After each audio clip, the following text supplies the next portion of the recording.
Aham Bhante Tisaranena Saha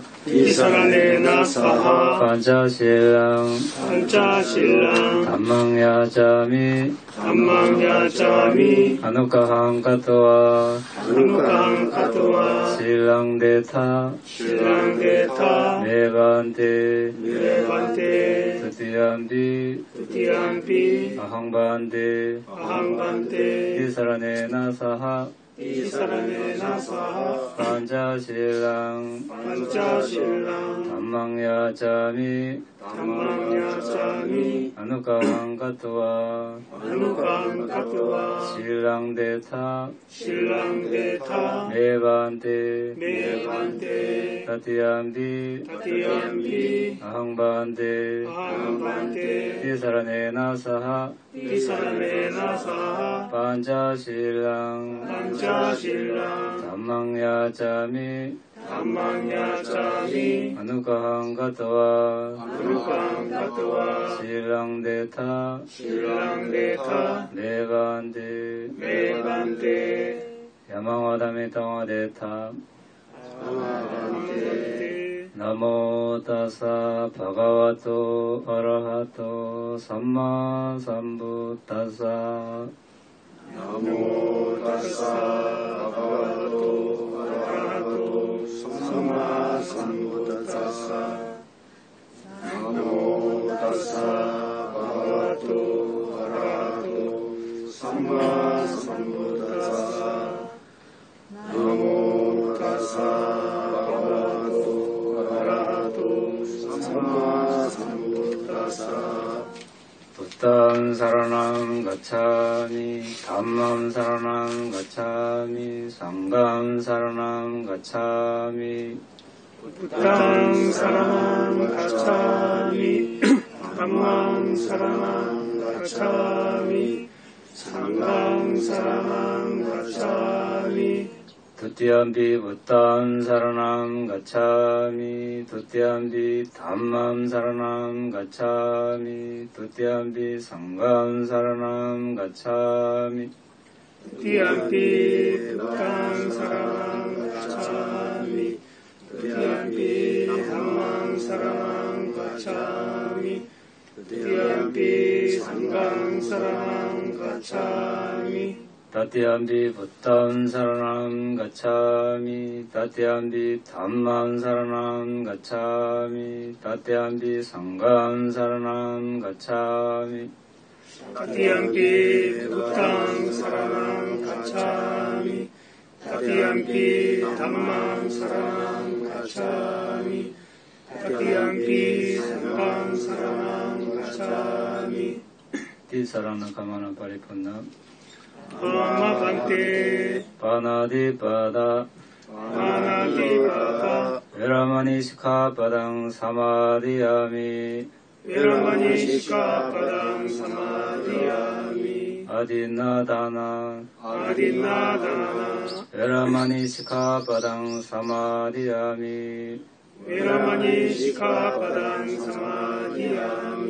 Kamesu Miccācara Veramani Sikkhapadang Samadhiyami Musāvāda Veramani Sikkhapadang Samadhiyami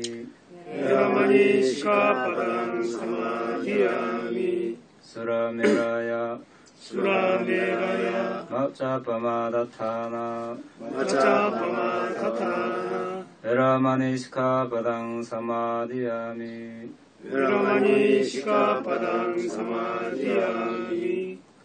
Tisaranena Saha Panchasilang Dhammang Sadhukang Gatva Appamadena Sambadeta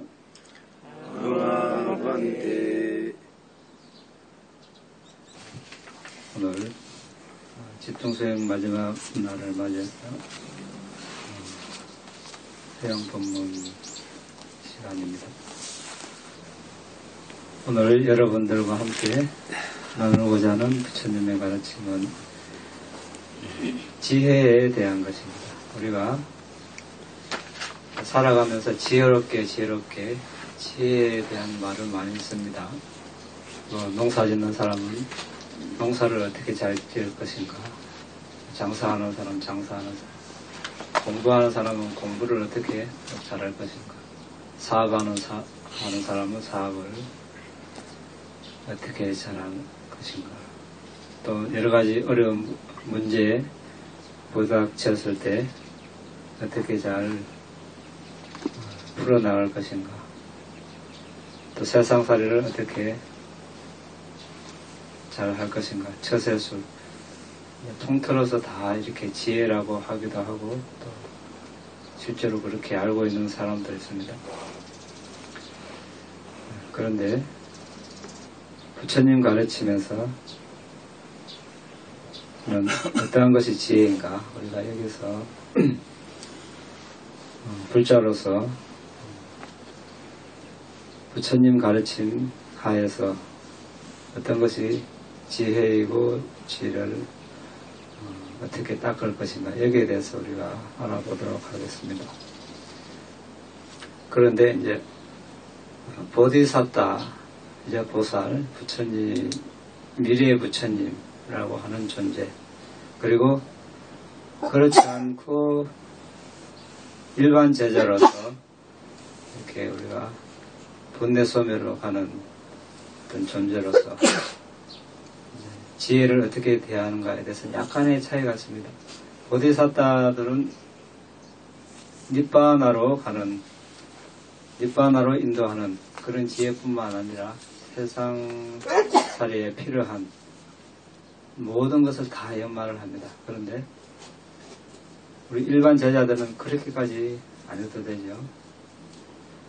여기서 지혜라는 것은 니바나를 성취하는데 도움이 되는 그런 지혜를 우리가 지혜라고 생각하고 거기에 대해서 초점을 맞춰서 알아보도록 하겠습니다. 그러기 전에 먼저 보디사타들께서 갈고 닦는 지혜의 바람이, 여기에 대해서 좀 알아보고 넘어가겠습니다. 지혜의 바람이는 큰 연민심과 뛰어난 수단의 지혜와 함께하는 법의 보편적이고 독특한 특징을 이해하는 것이다. 그 연민심은 우리가 이해를 합니다. 보디사타들께서는 세상에 고통을 받는 존재들을 보고 이 모든 존재들을 구해야 되겠다는 큰 연민심을 일으켜서 보디사타의 길을 갑니다. 뛰어난 수단의 지혜와 함께 하는, 이것은 이제 그렇게 큰 연민심을 내어서 존재들을 고통의 바다에서 건져서 해탈의 길로 인도하는 데 필요한 그런 어떤 수단, 그런 지혜를 말하는 것이죠. 보통의 지혜 가지고는 안 되죠. 그래서 뛰어난 지혜와 수단의 지혜가 있어야 된다는 뜻이 되겠습니다. 근데 지혜는 우리가 이제 법의 진정한 본성을 꿰뚫거나 확실히 통찰하는 특징이 있습니다. 역할은 대상의 영역을 등불처럼 밝힙니다. 나타나는 것은 숲속의 안내자처럼 혼동스럽지 않습니다. 그 산이나 숲을 잘 아는 사람은 여러 번 다녀봤기 때문에 길을 헤매지 않는다는 뜻이 되겠죠. 그처럼 지혜가 나타난다는 뜻입니다. 가까운 논의는 뭡니까? 어제 이야기했는데 지혜에 가까운 논의는 뭡니까? 선정. 선정입니다. 자, 지혜 바라미를 위한 지혜는 다음과 같이 고려합니다. 지혜 없이 보시 같은 공덕은 깨끗해질 수 없고 각각의 역할을 실행할 수 없다. 마치 생명이 없으면 신체 조직체계가 빛을 잃고 활동을 할 수 없는 것처럼, 그리고 마음이 없으면 감각 기능들은 각각의 영역에서 기능을 발휘할 수 없다. 마찬가지로 지혜가 없으면 믿음과 같은 기능들이 그들의 기능을 실행할 수 없다. 지혜가 다른 빠라미를 닦는 데 주된 원인이기 때문에 위대한 보디사타들은 그들의 지혜의 눈이 열릴 때 자신들을 격찬하거나 다른 사람들을 얕봄이 없이 자신의 사지와 신체 기관들을 보시한다. 이런 것들은 이제 보통 사람들은 하기 힘들죠. 그렇지만 보디사타들은 보통 사람들의 지혜보다 더 깊기 때문에 언제든지 자신의 사지와 신체 장기를 보시할 준비가 되어 있습니다. 그래서 그런 사람이 나타나면 머뭇거리지 않고 바로 줘버리죠. 이것이 아주 정말 큰 차이입니다. 보통 사람들과. 지혜로 말미암아 포기의 행위는 뛰어난 수단과 함께 이루어지고 다른 존재들의 복지를 위해 실행되어진다. 그리고 빠라미를 달성한다. 다시 지혜 없이 지게는 가래의 번뇌로부터 단절될 수 없고 청정함에 도달할 수 없고 모든 것을 아는 부처님이 되는 토대를 이룰 수 없다는 것은 말할 것도 없다. 지혜로운 자만이 가정생활, 감각적 즐거움의 건 그리고 윤회의 위험함을 분명히 인식하고 출가 선정을 얻고 니빠나를 성취하는 이익을 본다. 그는 홀로 집 없는 곳으로 출가하여 선정을 성취하고 니빠나로 향한다. 지혜 없는 정진은 잘못 일어났기 때문에 목적한 바를 이루지 못한다. 그릇된 방법으로 하느니 하지 않는 것이 더 낫다.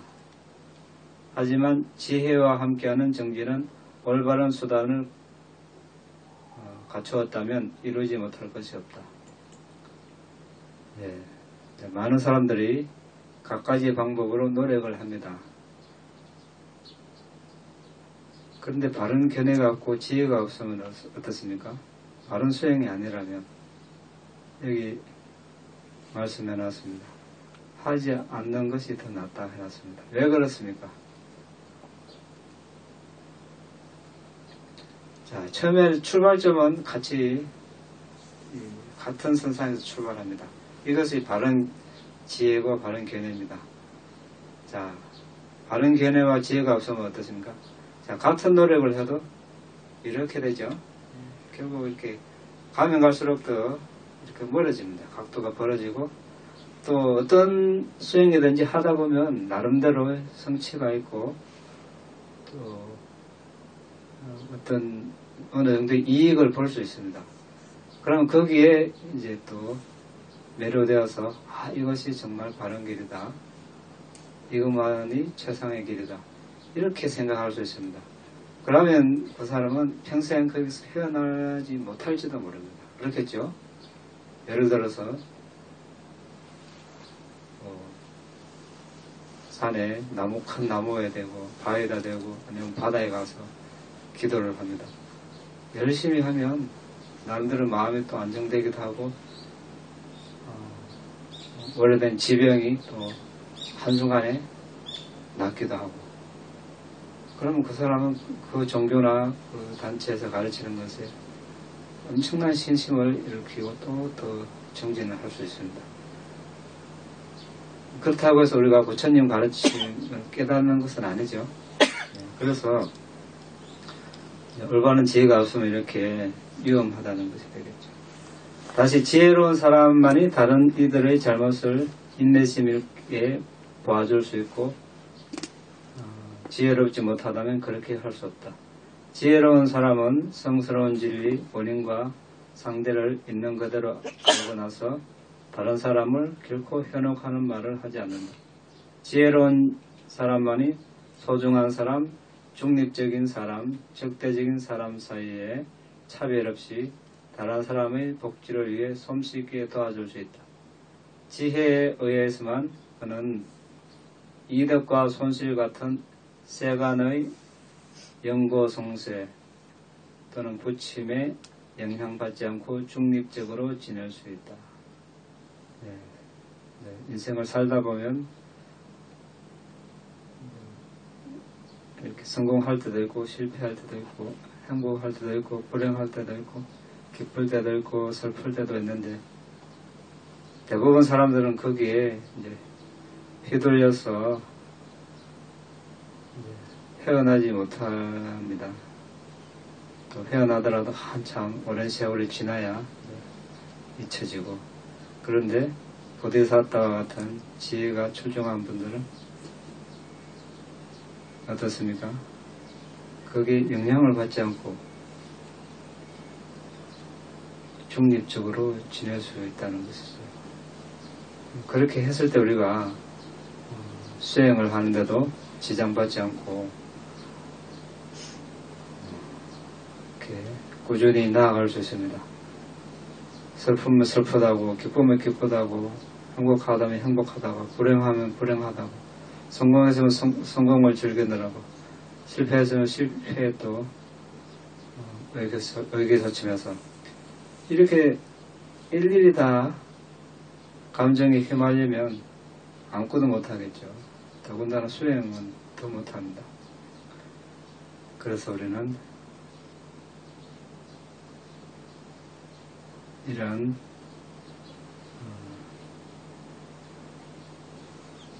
세간팔품이라 그러죠. 이런 것들에 영향을 받지 않고 중립적으로 지낼 수 있으면 아주 좋겠습니다. 더 나아가서 지혜가 없으면 성견지명이 없고 시야가 없으면 지계의 성취도 없다. 지계와 지혜가 없으면 자신의 복지를 지킬 수 없을 뿐만 아니라 다른 사람의 복지를 위해 도우겠다고 한 고상한 목표는 말할 것도 없다. 보디사타는 다른 사람들의 복지를 위해서 서원을 세우고 부처님이 되기 위해서 노력을 하는 그런 존재이죠. 이런 사람이 계율을 지키지 않고 지혜가 없으면 다른 사람의 복지는커녕 자신의 어떤 안녕과 이익을 지킬 수도 없다는 뜻이 되겠습니다. 그래서 기본적으로 다른 사람들의 이익을 위해서, 복지를 위해서 일하고자 하는 사람들은 계율을 지키고 지혜가 있어야 된다는 그런 뜻이 되겠습니다. 따라서 보디사타는 스스로 경책한다. 그대는 그대의 지혜 청정을 위해서 전력을 기울였는가? 지혜의 진실 보시 선정의 네 가지 토대를 확립한 위대한 존재들은 지혜의 정신적인 힘을 통하여 보시, 부드러운 말, 이로운 행위, 공평무사의 선행으로 세상을 이롭게 하고 존재들을 해탈의 길로 들어서게 하고 그들의 기능을 성숙하게 되도록 돕는다. 다시 지혜의 힘으로 그분들은 무더기, 그러니까 우리가 오온할 때 5 무더기, 감각토대, 12감각토대 등을 이해하고자 전념하고 실제 입학에서 일어남과 소멸의 과정을 완전히 이해하고 보시 등의 특질들을 분명하고 꿰뚫어 아는 단계까지 개발하고 보디사타의 수련을 완성한다. 자, 지혜는 지혜를 얻게 되는 통로는 첫 번째 들어서 아는 지혜가 있습니다. 공부하고 듣고 배우고 암기하고 질문하고 조사하는 것 등을 말합니다. 예를 들어서 5 무더기, 12감각토대, 18요소, 사성제, 22기능, 연기법칙, 지속적 알아차림의 방법, 유익한 법, 해로운 법 등을 공부하고 듣고 질문하고 조사하는 것이죠. 그리고 비난받지 않는 것, 다른 존재들의 복지와 행복을 정량시키는 세간적 지혜의 형태입니다. 자, 그 다음에 두 번째 사유를 통한 지혜는 다섯 무더기 등과 같은 궁극적 실체, 법의 현상을 꿰뚫어 봄으로써 사고해서 얻는 지혜입니다. 상카라 업법가 나냐 조건 지어진 법에 대한 평증의 지혜까지인데 부처님의 일체지를 사유를 통한 지혜라고 모방한데 보디사타는 누구에게도 들은 바 없이 일체지를 향한 수행법을 생각해냈기 때문에 이것을 사성지, 사유를 통한 지혜라고 할 수도 있습니다. 그 다음에 세 번째, 실제 개발해서 경험으로 아는 지혜, 수행을 통해서 안팎의 대상을 궁극적 정신과 물질로만 아는 통찰지를 완성한다. 자연현상은 조건에 따라 단지 궁극적 정신과 물질의 일어나고 사라짐이 있을 뿐이다. 창조자도 없고 창조하게 하는 원인도 없다. 지혜를 얻는 그런 통로라고 할까, 여기에 대해서 간단하게 알아봤습니다. 이렇게 안팎을 차별 없이 진정한 본성을 이해한다. 그는 나와 남으로부터 애착을 끊고 다른 이들에게도 그렇게 하도록 돕는다. 이때 보디사타는 사선정과 다양한 신통력을 얻으려고 노력한다. 그 선정력과 신통의 도움으로 최상의 지혜에 도달한다. 지금까지 보디사타들이 지혜를 닦는 과정에 대해서 간략하게 알아봤습니다. 그러면 이제 우리에게 필요한 지혜의 종류는 몇 가지가 있는지 알아보겠습니다. 자, 몇 가지 지혜가 있습니까? 우리가 부처님의 가르침을 이루는 데 필요한, 니바나를 이루는 데 필요한 지혜. 아까 말씀드린 대로 세상에 여러 가지 지혜가 있을 수 있다고 했습니다. 그 중에서 우리가 꼭 이루어야 될 지혜. 자, 업의 주인은 나라는 것. 업과 업의 결과에 대한 지혜. 2번, 선정의 지혜. 3번, 위파사나의 지혜. 4번, 도의 지혜. 5번, 과의 지혜. 이 5가지가 우리가 꼭 해야 될 것이죠. 5가지 중에서 4번, 5번 도의 지혜와 과의 지혜는 출세간의 지혜입니다. 이 두 지혜는 앞에 3가지를 잘 닦으면 오는 결과죠. 그래서 이것은 이제 오늘은 적어놓고 앞에 3가지에 대해서 중점적으로 알아보겠습니다. 업의 주인은 나라는 것을 아는 지혜. 다른 말로 업과 업의 결과에 대한 지혜. 다시 태어나는 것은 과거에 지은 자기 업의 결과다. 자, 이 이야기는 우리가 여러 번 이야기했죠. 자, 연기 수행을 할 때 이제 삼매의 힘으로 방금 앉기 전의 정신부터 정신물질 식별해서 쭉 1시간 전, 2시간 전, 3시간, 하루 이틀, 한 달, 2달, 1년, 2년, 10년, 20년 쭉 이렇게 어머니 뱃속에 처음 정신물질이 생겨나는 지점까지 가서 이 정신물질의 원인이 뭔가 의문을 가지고 또 과거로 식별해 나갔을 때 과거에 이제 죽기 직전에 마음이 취한 대상을 보고 실제 그 행위를 한 시점까지 더 과거로 거슬러 가서 정신물질을 식별하면 원인이 나타난다고 그랬죠. 그렇게 봤을 때 업의 주인이 나라는 어떤 그런 지혜가 생겨나겠죠. 그것을 말합니다. 그러니까 이것이 있으므로 이것이 있다. 이것이 일어나므로 이것이 일어난다. 과거에 그런 업을 지었기 때문에 현재 이런 업에서 생긴 물질과 재생 연결식이 일어난다. 이렇게 이제 우리가 아는 지혜를 말합니다. 그리고 유익한 업은 유익한 결과를 가져오고 과거와 현재 지은 해로운 업은 괴로운 결과를 가져온다는 것을 아는 지혜. 자, 이런 지혜도 꼭 필요합니다. 이런 지혜가 없으면 어떻습니까? 살생을 해도, 훔쳐도, 잘못된 성행해도, 거짓말해도, 정신을 흐리게 하는 술이나 마약을 먹어도 거기에 합당한 해로운 과보가 없다.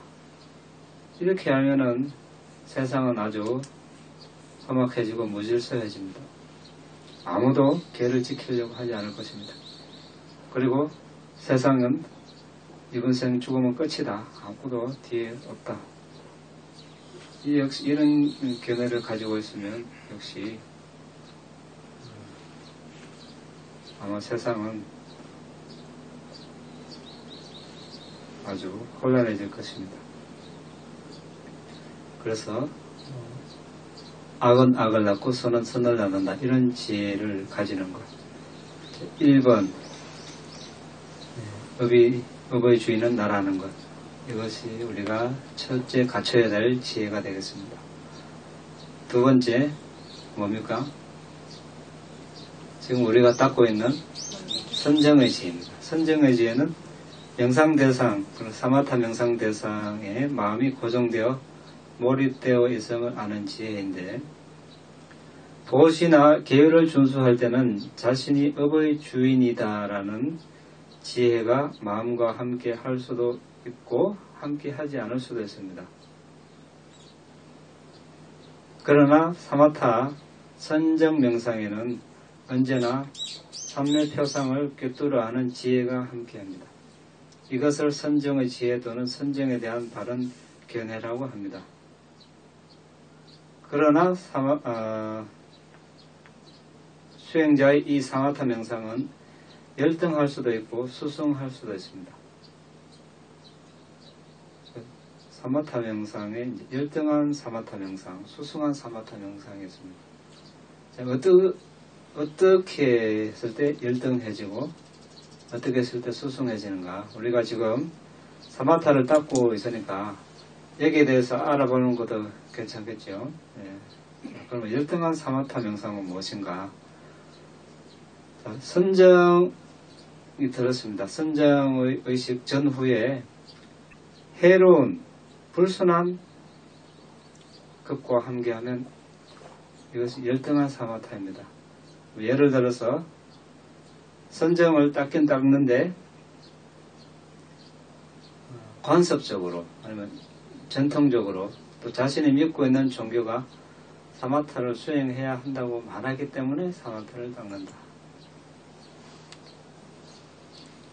두 번째, 명성이나 존경을 받기 위해서 사마타를 닦는다. 사마타가 좋다 하니까 그냥 남 따라 한다든지, 내가 사마타를 닦으면, 선정을 닦으면 선정을 닦지 못한 사람들로부터 존경받고 또 유명해지기 위해서 사마타를 닦으면 어떻습니까? 이런 마음으로 닦았을 때는 열등한 사마타라는 것이죠. 또 심지어 남들이 사마타 명상을 하지 않으면 비난할까 봐서 두려워서 사마타를 합니다. 이제 꼭 이런 것뿐만 아니라 이제 세상에 이제 유행을 할 때 뭔가 유행하면은 많은 사람들이 그걸 하는데 혼자 안 하면 좀 비난받을 수도 있겠죠. 그것이 두려워서 마지못해 또 하는 사람들도 많습니다. 시류에 따라서 그것이 좋고 나쁘고를 떠나서 유익한지 해로운지를 떠나서 바른 길인지 나쁜 길인지 떠나서 많은 사람들이 하니까 남 눈총 받기 싫어서 하는 사람도 있습니다. 사마타를 이렇게 닦았을 때는 열등한 사마타가 되는 것입니다. 다시 불사를 얻기 위해서, 그러니까 죽음 없음을 얻기 위해서 사마타를 닦을 수도 있다. 이것은 이제 우리가 사마타를 닦으면 닦아서 이제 죽기 직전에 선정을 유지하면 범천에 나오고 오래오래 살죠. 그러니까 몇 급 이렇게 수명이 되니까 거의 뭐 죽지 않는 것처럼 이렇게 보입니다. 그런 어떤 재생을 위해서 사마타를 닦으면 어떻습니까? 이 역시 열등합니다. 서성이 없거나 올바른 자기를 갖춘 서성이 없다. 이런 경우 수행이 잘못될 수 있습니다. 예를 들어 선정을 얻을 수도 있고 선정에서 일어난 찬란하고 빛나는 빛이 불사라고 생각할 수도 있습니다. 자, 왜 그렇습니까? 자, 혼자 이제 어떤 원인이 됐던 사마타를 닦습니다. 선정을 닦았습니다. 선정을 닦으면 어떻습니까? 아주 어떤 찬란한 밝은 빛이 어떤 니민다를 대상으로 이제 선정이 됩니다. 근데 서성이 없으면 그 자체가 이제 목적지가 되어버릴 수 있다는 것이죠. 불사다, 닛바나다. 이렇게 얘기할 수 있다는 것입니다. 바른 견해가 없으면. 실제로 그런 일이 일어나죠. 부처님 당시에도 알라라까마라, 다카라마부터 이런 분들은 선정의 최상의 경지까지 무소유처 비상비비상처까지 갔지만 그것을 이제 최고의 경지로 알고 있었던 것이죠. 현대에도 마찬가지입니다. 부처님의 가르침 사성제 8정도를 제대로 이해를 하지 못하는 사람들은 우리가 이제 사마타를 하면 나름대로 마음 집중이 일어나고 기쁨과 행복이 일어나고 또 그것을 오래 지속할 수 있습니다. 부처님 가르침 이외에도. 그럼 그것을 이제 최고의 경지라고 이렇게 이야기하는 사람들도 있습니다. 또 그것을 또 많은 사람들이 따르기도 하고.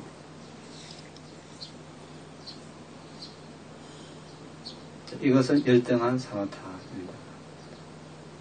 또 사마타 명상으로 자신의 내면 또는 정신을 볼 수 있으며 그것을 진화, 불사라고 생각할 수도 있습니다. 그렇죠? 자, 하나의 대상에 이렇게 몰입하면 대상, 이제 그때는 이제 본마 인력, 예를 들어서 이렇게 돼서 아tom한 내면의 자아와 합일이 됐다. 이렇게 돼가지고 어떻습니까? 본성을 찾았다. 이렇게 이야기할 수도 있는 거죠. 서성이 없고 바른 견해가 없으면 이렇게 이제 될 수 있다는 것입니다. 이것이 이제 진화, 불사라고 생각할 수도 있는 것이죠. 이렇게 되면 사마타를 닦긴 닦지만 선정에 들긴 들었지만 열등한 사마타가 되는 것입니다. 다시 통찰 수행을 원하기 때문에 부처님께서 설하신 어떤 수행에 믿음이 있기 때문에 괴로움의 끝을 원하기 때문에 사마타를 닦을 수 있는데 이것을 선정의 토대를 둔 통찰이라고 부릅니다. 그러나 서성이 없거나 있어도 올바른 자격을 갖춘 서성이 없을 수 있습니다. 이런 경우는 어떻습니까? 그릇된 지침을 받을 수 있겠죠.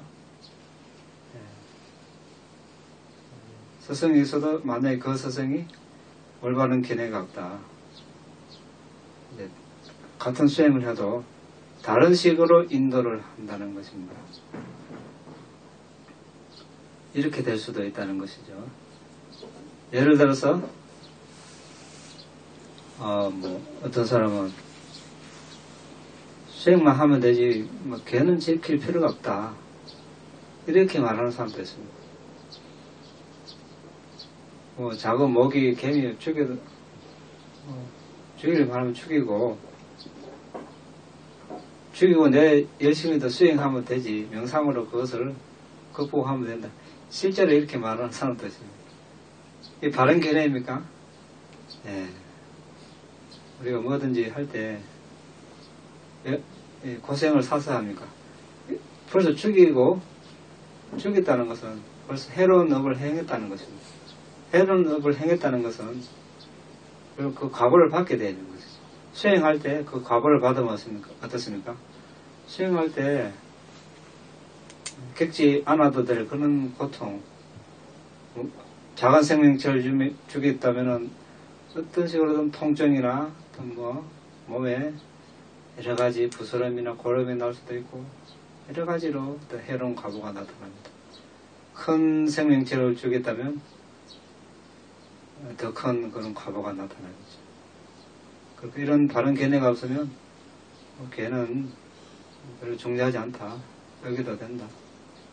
필요할 때 여기고 지킬 수 있으면 지키고 대충 이렇게 이제 이야기하면 잘못된 가르침을 받는 것이죠. 그리고 들숨날숨을 보는데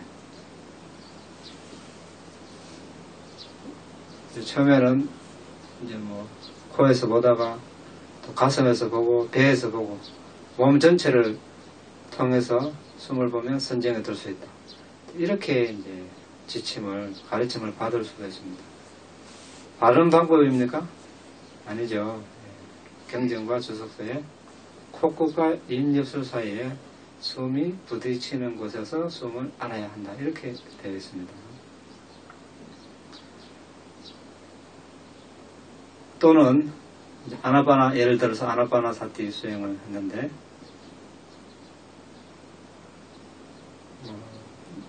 닮은 표상 없이도 선정에 들 수 있다. 이렇게 또 이야기할 수도 있습니다.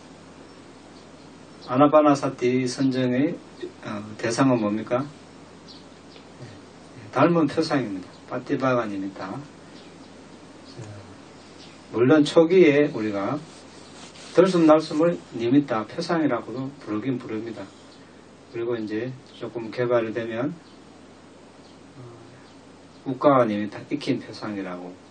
이때는 빗줄기, 목화송 같은 거, 달빛 같은 거, 달머리, 별빛, 여러 가지 표상이 이제 이렇게 나타나죠.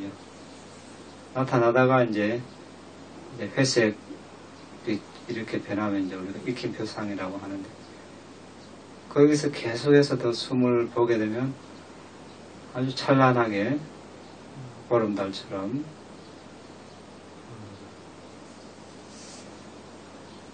태양처럼 닮은 표상 파티바가 니미타가 나타나죠. 이제 그것을 대상으로 우리가 선정해 됩니다. 그런데 이것이 필요 없다고 이렇게 이야기하는 사람도 있습니다.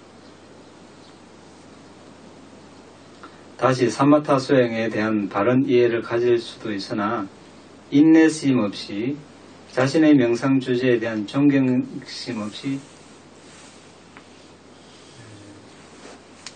비체계적으로 수행을 한다. 자, 우리가 수행을 할 때 수행 대상을 어떻게 대해야 됩니까? 수행 대상을 명상 스승 대하듯이 대해야 된다. 수행 대상을 부처님 대하듯이 대해야 된다. 이런 뜻입니다. 부처님이 우리 스승이죠. 회의적 의심이 자주 일어날 수도 있습니다. 이것이 정말 필요하나? 선정닦는데 들숨날숨 이거만 봐가 되겠나? 이렇게 이제 생각할 수도 있습니다. 이거 해가 뭐가 되겠나? 숨 보는 거예요. 그리고 또 나는 바람일이 없어서 성공할 수도 없다. 이렇게 되면 쉽게 지루해지고 산만해집니다. 쉽게 수행하지 않을 변명거리를 찾죠. 맞습니까? 왜 지루해집니까? 우리가 아까 수행 대상을 부처님같이 대하면 지루해지겠습니까? 네, 안 지루해집니다. 항상 이렇게 존경심을 가지고 신심이 우러나고 기쁨이 충만해서 수행 대상을 이렇게 볼 수 있습니다. 우리가 아주 좋아하고 존경하고 사랑하고 그 대상만 생각하면 기쁘고, 이런 대상이 있으면 어떻습니까? 지루합니까? 지루하지 않죠. 그 대상만 생각하면 항상 기쁘고 행복합니다. 들숨날숨이 이렇게 되면 좋습니까? 네, 들숨날숨은 이렇게 우리가 대해야 되겠죠. 수행 대상을 이렇게 대해야 우리가 지루함이나 산만함 없이 수행을 할 수 있습니다. 이렇게 하지 않으면 신심, 노력, 알아차림, 삼매, 지혜가 없는 친구와 어울리게 됩니다. 수행이 힘드니까 이제 수행을 하지 않을 핑계거리를 찾아서 이런 친구들과 어울리고, 마침내 마지못해 명상하려 하고 앉으면 쉽게 포기를 하게 됩니다. 다시 수행을 부지런히 하지만 가끔 오장의 중의 하나가 일어나기 때문에 자신의 명상 주제를 올바로 알지 못합니다. 이 경우에는 지혜와 함께하는 마음이 지혜와 함께하지 않는 마음 사이에 퍼집니다. 그리고 성공하고 선정에 든다 할지라도 자만심 같은 불순한 마음이 일어날 수 있습니다. 그리고 아직 성공하지 못한 사람들을 얕봅니다. 다른 사람의 관심을 끌기 위해 이야기하고 자랑하고 다닐 수 있습니다. 자, 이러한 것들이 사마타 명상이 사견과 함께하거나 사견과 함께하지 않는 탐욕, 성냄, 어리석음에 뿌리한 셀 수 없는 수십억의 불순한 마음에 일어날 수 있다는 것을 보여주는 예입니다. 이러한 것이 사마타 명상을 열등하게 합니다. 자, 그러면 무엇이 사마타 명상을 수승하게 하는가? 여기에 대해서 알아보도록 하겠습니다. 선정의식 전후에 자신의 마음이 선한 것들과 함께하면 이것은 수승합니다. 예를 들어 선정의 토대를 둔 통찰을 연마하기 위해서 사마타를 닦을 수 있습니다. 자, 이렇게 되면 수승한 사마타가 되는 것이죠. 그리고 자격을 갖춘 스승이 있습니다. 자신의 수행을 지계의 토대를 둡니다. 그리고 자신의 명상 주제를 자신의 스승 대하듯 인내와 존경심을 갖고 체계적으로 수행을 합니다. 자격을 갖춘 스승이 있으면 계율을 지키지 않아도 된다 이런 말을 하지 않을 것이고, 계율의 중요성에 대해서 이야기할 것이고, 또 지루함과 산만함이 일어나도 그것을 잘 극복할 수 있도록 이렇게 도와줄 것입니다. 그리고 성공이 더디면 견뎌냅니다. 이루어진다. 나는 반드시 해야 한다. 나는 할 수 있다. 이러한 마음으로 인내를 합니다. 지루해지고 산만해지면 신심, 정진, 알아차림, 삼매, 정진이 있는 선한 도반을 만나서 자신을 고무 분발시킵니다.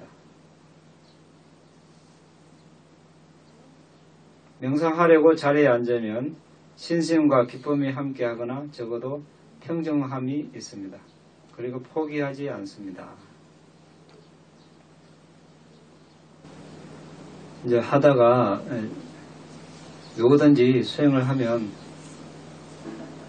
성공을 원하는 것이 맞죠? 성공을 원합니다. 그런데 이제 이게 성공이 더디면 일어났습니다.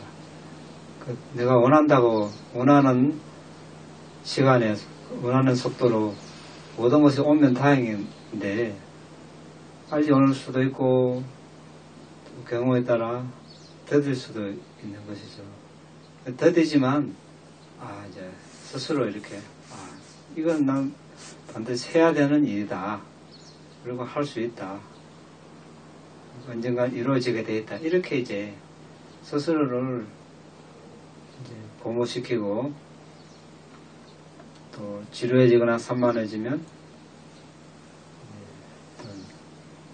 선한 도반을 만나서 신심 정진 알아차림 삼매 정진의 기능을 이렇게 조화를 이루는 그런 방법에 대한 이야기도 하고 이렇게 해서 이제 신심과 기쁨을 불러일으키고 수행을 하죠.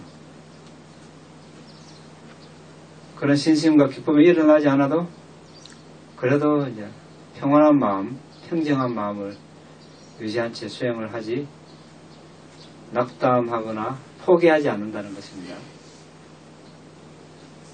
이상이 이제 사마타 명상이 탐욕 없음, 성냄 없음과 함께하는 셀 수 없는 수십억의 선한 마음에 일어나는 것에 대한 예입니다. 자신의 명상 주제를 잘 이해하지 못하면 이것은 가끔 자신의 사마타 명상을 수승하게 만드는 마음에 지혜가 함께하지 않습니다.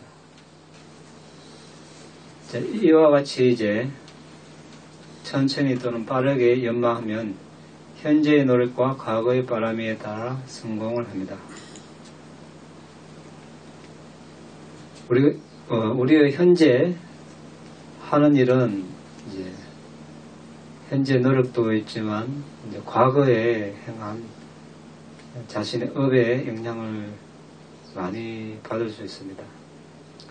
과거에 사마타를 많이 닦은 사람은 그 업력이 남아서 현재 내가 사마타를 닦을 때 아주 훌륭하게 지원을 해줄 수 있는 그런 요인이 됩니다. 그런데 사마타를 닦지 않았다면 현재 많은 어려움을 겪을 수 있겠죠. 그렇다고 해서 포기해서는 안 되겠죠. 현재 노력도 중요한 것입니다. 현재 또 노력을 하게 되면 현재 금생에 어떤 어느 정도의 결과를 이룰 수 있고 또 다음 생에 바람이 되는 것이죠. 현재 하기 힘들다고 성과가 없다고 멈추면 어떻습니까? 다음 생은 현재의 수준 결국 거기에서 다시 시작해야 되는 것이죠. 과거에 행한 그런 바람이가 현재 무르익으려면 현재 우리가 계율을 닦고 사마타를 닦았을 때 그것이 이제 조건을 만들어주는 것이죠. 그렇지 않고 과거에 어떤 그런 수승한 바람이 있어도 현재 계율을 어기고 사마타를 하지 않고 불순한 행위를 하면 어떻습니까? 조건이 갖춰지지 않으니까 과거의 바람이가 계속 묻혀있을 뿐입니다. 그래서 우리는 과거 자신이 행한 그 바람이에 대한 어떤 책임이 있어야 되는 것이죠. 책임. 여러분들이 이렇게 계율을 지키고 사마타를 닦는다는 것은 과거에 그런 원인을 심었다는 것이죠. 그리고 거기에 대한 책임을 어떻게 됩니까? 우리 스스로 이렇게 져야 되는 것이죠. 거기 책임을 지는 것이 뭡니까? 열심히 사마타, 열심히 숨을 보는 것이 과거에 자신이 행한 업에 대한 책임을 지는 것입니다. 과거에 그렇게 해놓고 지금은 안 해놓으면 계속 묻혀있을 뿐이죠.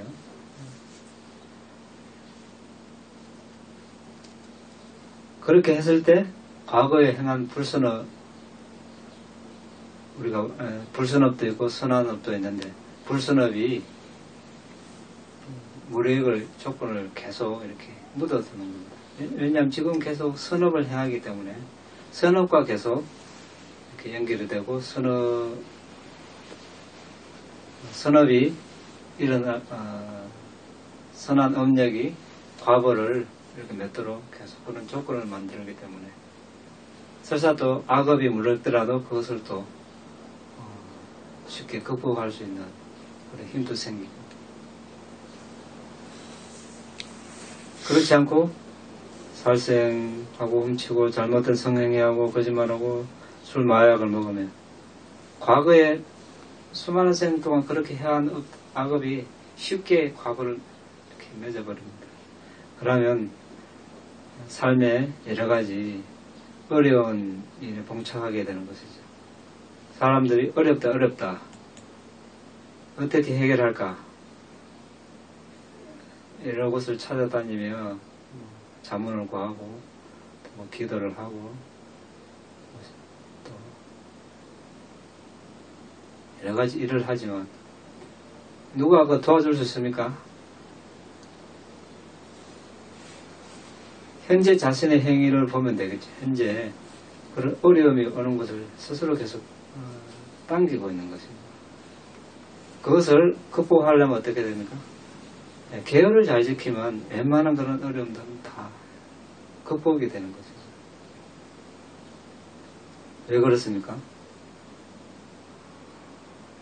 사람들은 건강을 원하고 또 성공을 원하고 아름다운 용모를 원하고 어떻게 해야 됩니까? 살생하지 않으면 그것이 기도죠. 그것이 옵니다. 건강하고 또 부자가 되고 의식주 약품이 필요할 때 언제든지 풍부하고 어떻게 해야 됩니까? 재물을 들고 어디 가서 기도를 해야 됩니까? 보시하고 남의 것을 훔치지 않으면 언제든지 쉽게 먹을 것, 마실 것, 입을 것, 거주처, 약품을 얻을 수 있습니다. 나머지도 다 마찬가지입니다. 그래서 밖에서 구할 것이 아니라 계율을 잘 지키면 그런 어려움들을 스스로 극복할 수 있는 길이 있는 것입니다. 그 다음에 몇 가지 알아봤습니까?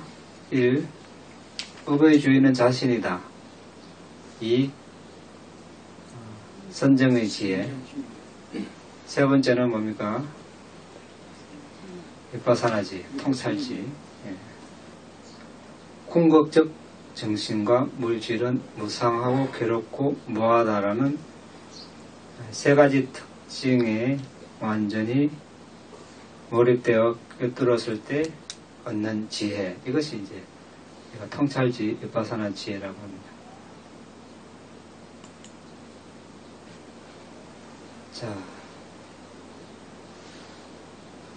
아까도 말씀드렸다시피 세상에 많은 사람들이 이렇게 이제 살아온 경험을 토대로 이렇게 하니까 이렇게 잘 뭐가 또 잘 되고 또 자신의 사유, 추리를 통해서 이렇게 얻는 지혜가 생기기도 하고 여기에 이제 의지를 하려는 사람도 있을 수 있습니다.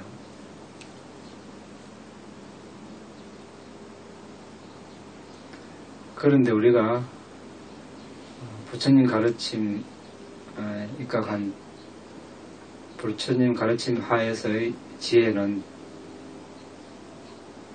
번뇌 소멸을 어떻게 할 것인가, 니바나를 어떻게 이룰 것인가, 거기에 필요한 지혜를 말하는 것이죠. 자, 앞에 두 개는 이제 우리가 주로 또 어떻게 보면 이 통찰지를 이루는데 필요한 그런 기반이 되는 토대가 되는 지혜라고 할 수 있습니다. 결국 이 통찰지를 개발하기 위해서 개발해야만 어떤 네 번째, 다섯 번째 도와 과와 지혜를 얻을 수 있기 때문입니다.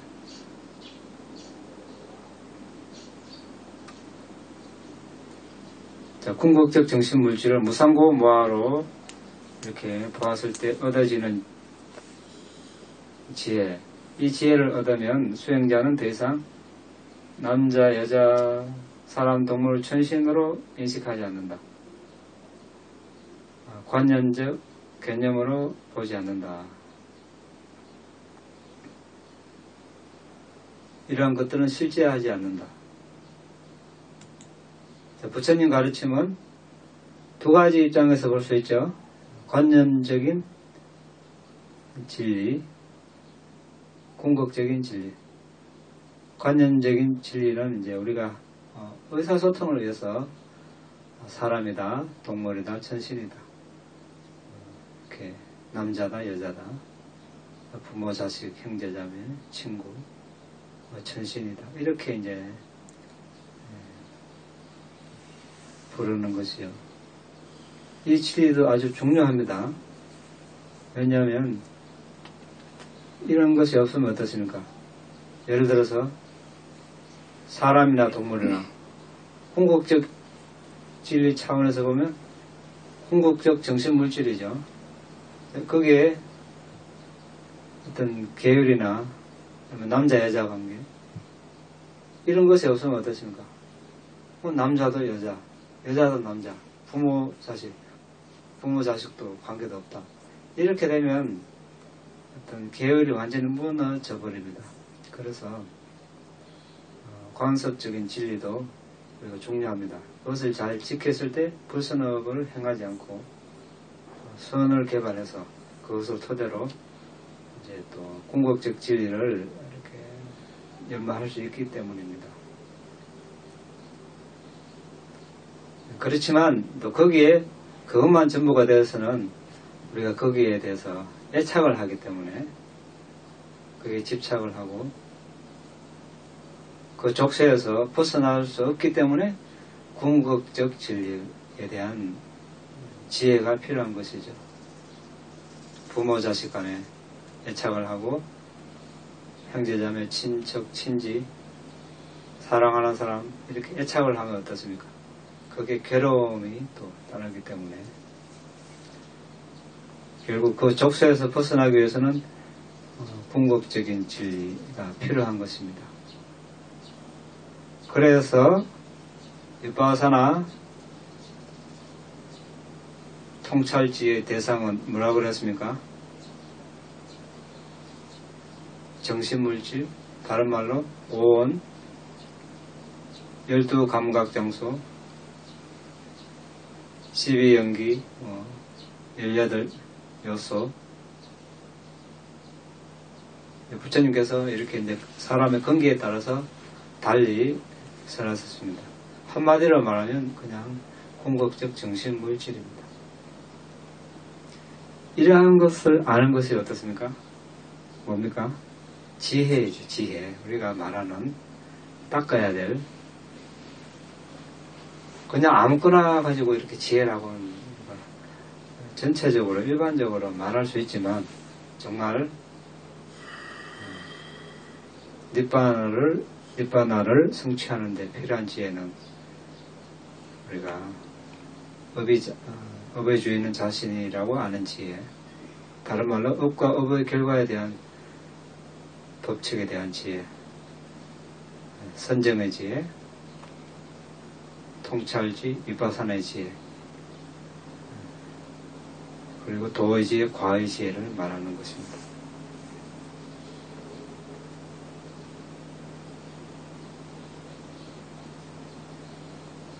자, 그러면 이러한 지혜를 개발하는 방법은 어떤 것이 있는가 간략하게 한번 보겠습니다. 1. 지혜로운 이에게 계속해서 물음. 그러니까 업과 업의 결과에 대한 지혜, 선정의 지혜, 위파사나 지혜가 있는 사람에게 질문을 한다. 1번. 2번. 안팎의 대상을 깨끗이 한다. 안은 이제 자신의 어떤 몸을 말합니다. 몸을 청결히 하고 목욕도 하고 머리도 감고 면도도 하고 등 속이 불편하면 또 속을 편안하게 하고 이러한 것을 말하고 밖은 거주처 환경을 말합니다. 이제 뭐 살고 있는 방, 거실, 집 주위를 이제 깨끗이 청소하는 것을 말하죠.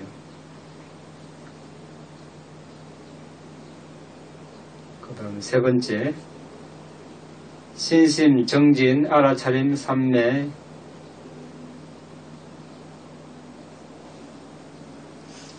지혜의 기능을 균형 있게 하는 것. 우리가 여러 번 알아봤습니다. 너무 신심이 지나치면 명목적으로 믿기만 하기 때문에 지혜가 약할 수 있습니다. 그래서 이때는 지혜를 지혜로운 사람과 질문을 한다든지 아니면 경전과 주석서를 잘 공부해서 어떤 정보를 많이 이렇게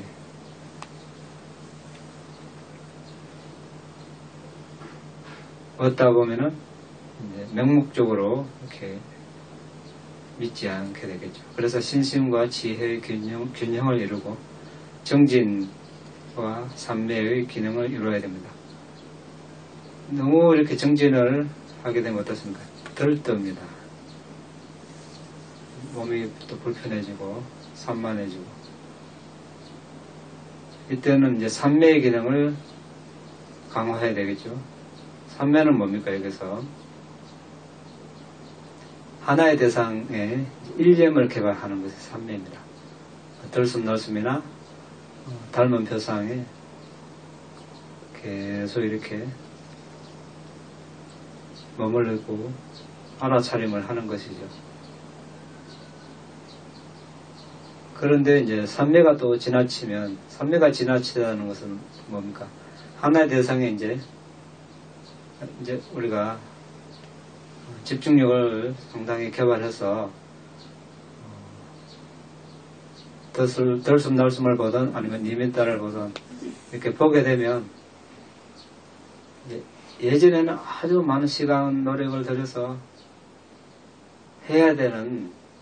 했을 때 오는 결과가 이제 지금은 짧은 시간 안에 그렇게 노력하지 않아도 숨이 잘 보이고 또 빛이 쉽게 나타나고 니밋다 또 아주 밝아지고 또 오래 머물러 있습니다. 이렇게 되면 어떻습니까? 느슨해집니다. 느슨해지고 게을러지는 것이죠. 그렇게 됐을 때는 이제 정진과 삼매의 기능을 잘 이렇게 조화를 이루어야 된다는 뜻입니다. 알아차림은 아무리 강조해도 지나치지 않다는 말이 있듯이 아무리 이렇게 강하게 해도 부작용이 없다고 되어 있습니다. 음식에 들어가는 소금처럼. 4번 지혜 없는 사람을 피함. 지혜를 개발하는데 지혜 없는 사람과 피해야 되겠죠. 그 다음에 5번 지혜로운 사람과 함께함. 여기서 지혜로운 사람은 어떤 사람입니까? 정신물질 5 무더기 12토대 18 요소를 아는 사람. 이렇게 이제 간략하게 되어 있는데 궁극적 정신물질을 아는 사람. 여기서는 이제 지혜로운 사람으로 되어 있습니다. 6번 심오한 지혜의 영역인 법의 본성을 반조함. 역시 이제 정신물질, 온, 12토대, 18요소 이런 것들을 분석하고 다시 조사하는 것을 말합니다. 더 깊게 이제 조사한다는 것이 되겠죠. 7. 지혜를 개발하려고 마음을 기울임. 눕고 앉고 서고 걷는 모든 4가지 자세에서 오직 지혜를 개발하기 위해서 마음을 내는 것을 말합니다.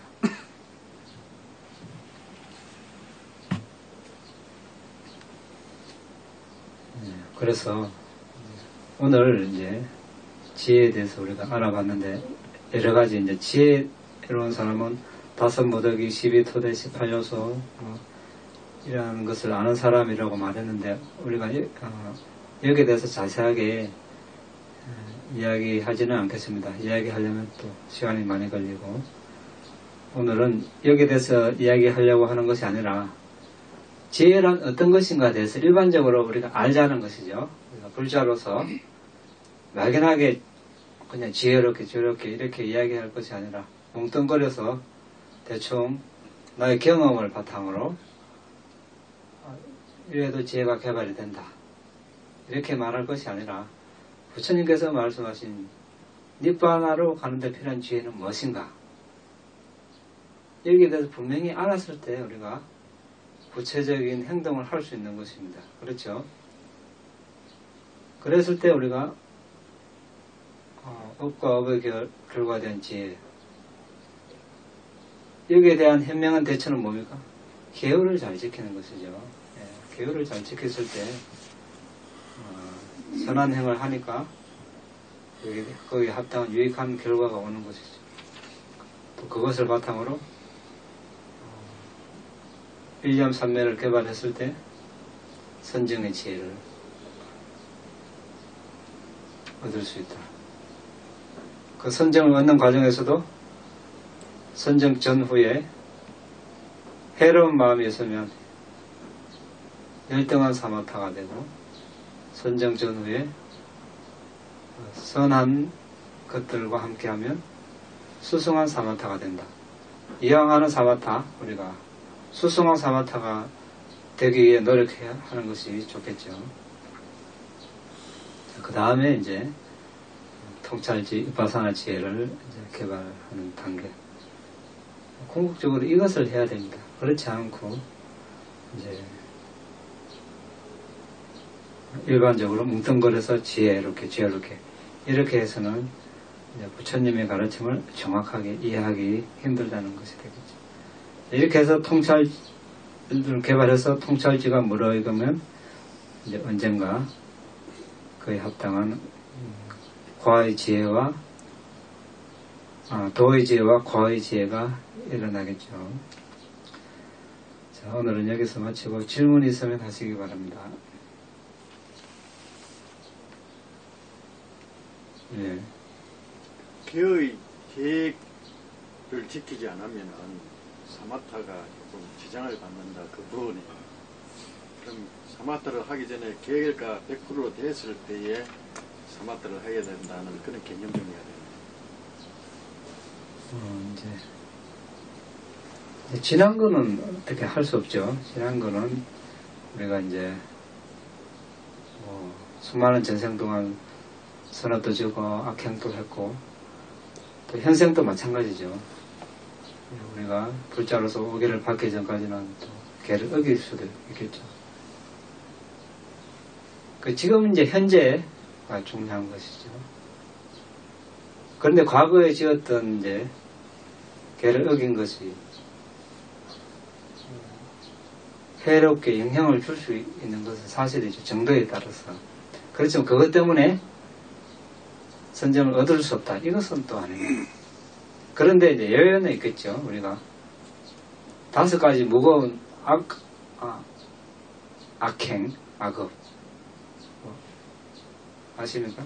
어머니를 죽이고 아버지를 죽이고 아란을 죽이고 나쁜 의도를 가지고 부처님 몸에 피를 내게 하고 상가분녀를 도모하고, 이런 업이 없다면 다른 이제 많은 악행 또는 계를 어길 수도 있겠죠. 그러한 것들은 이제 현재 내가 계를 준수하겠다고 계를 받고 또 현재 계를 준수하고 있다면 수행으로 이제 극복을 할 수 있는 거죠. 그렇지 않으면 아무도 선정 못 얻습니다. 그렇죠? 불선업 안 한 사람이 뭐 부처님도 전생에 다 불선업을 했는데 아무도 부처님도 못 되고 뭐 선정도 못 얻고 독화도 못 얻죠. 그렇죠. 그 이제 아까 5가지 저지르지 않았다면 이제 누구나 가능하다는 것이죠. 예. 스님, 집에 텃밭을 좀 하는데요. 뭐 삽질, 호미질 하면 뭐 지렁이나 개미 그거 하잖아요. 네. 그래서 아우 미안하다 하고 또 다시 하고 그러는데 그거 하지 말아야 됩니까? 네, 그래서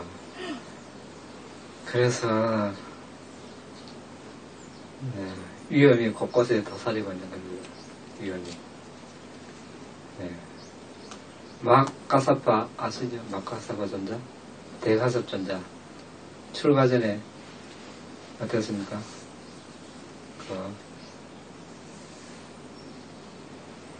부모님이 이제 마카사파 전자는 이제 결혼을 원치 않았지만 부모님 워낙 성화를 해서 이제 할 수 없이 결혼을 해가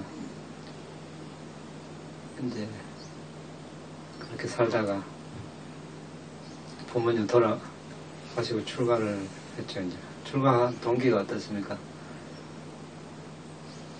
본인은 이제 바라원이니까 농사 안 짓죠. 근데 일꾼들이 많죠. 이제 들에 나가보니까 일꾼들이 논을 가니까 거기에 많은 이제 지렁이나 벌레들이 나오는 거예요. 새들이 와서 쪼아먹고 그걸 보고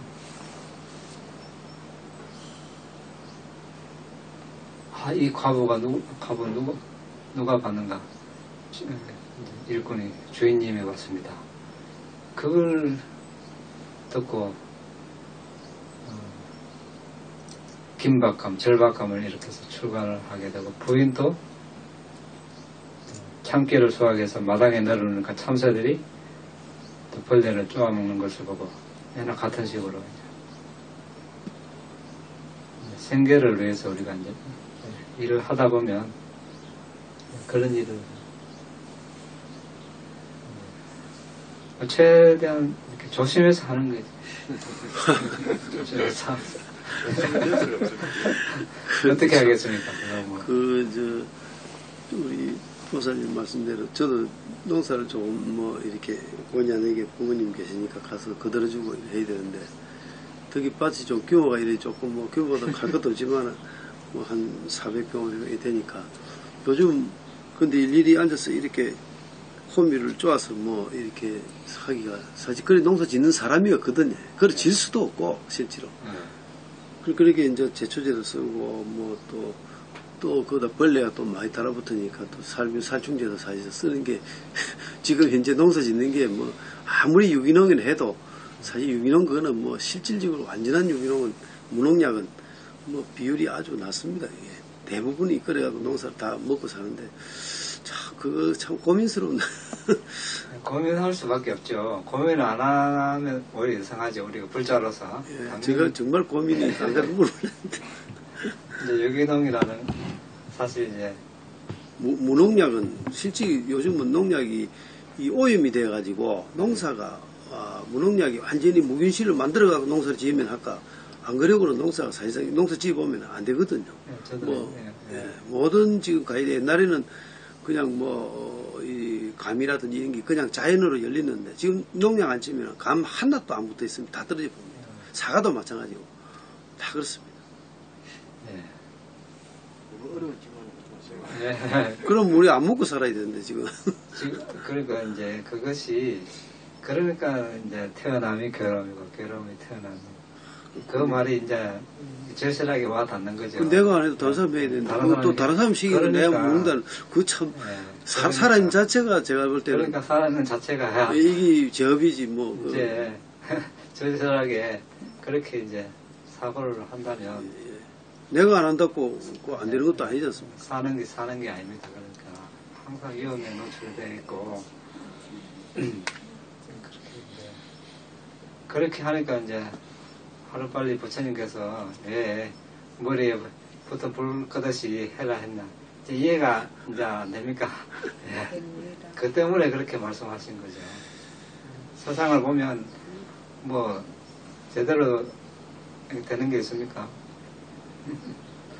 없습니다. 거기서 벗어나지 않는 이상 거기서 뭔가 바로 세우겠다.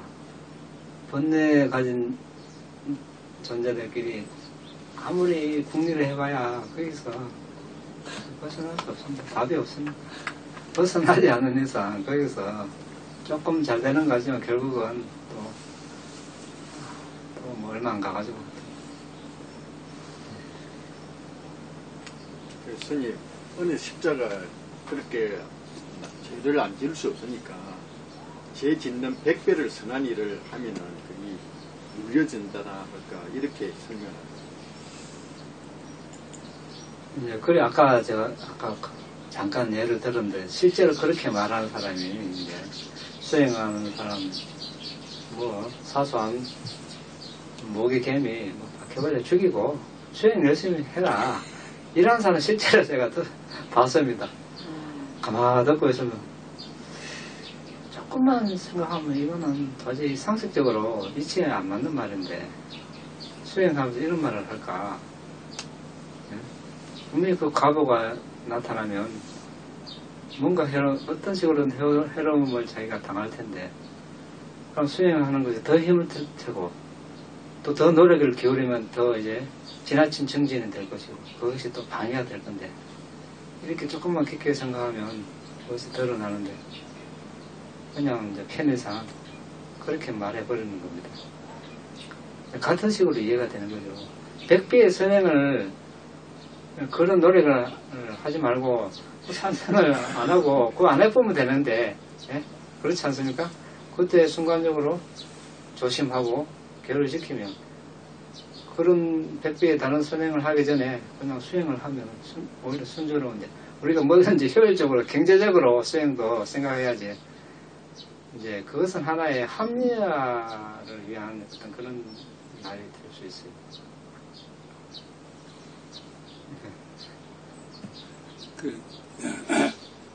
통상적인 관념적인 물질이나 정신에 의해서 감각적 욕망에 우리가 달려가지고 그거를 극복하기 위해서 근본적으로 궁극적인 정신 물질을 비파사나로서 정신 물질로 무상고무화로 통찰해가지고 그것을 그렇지 않습니까?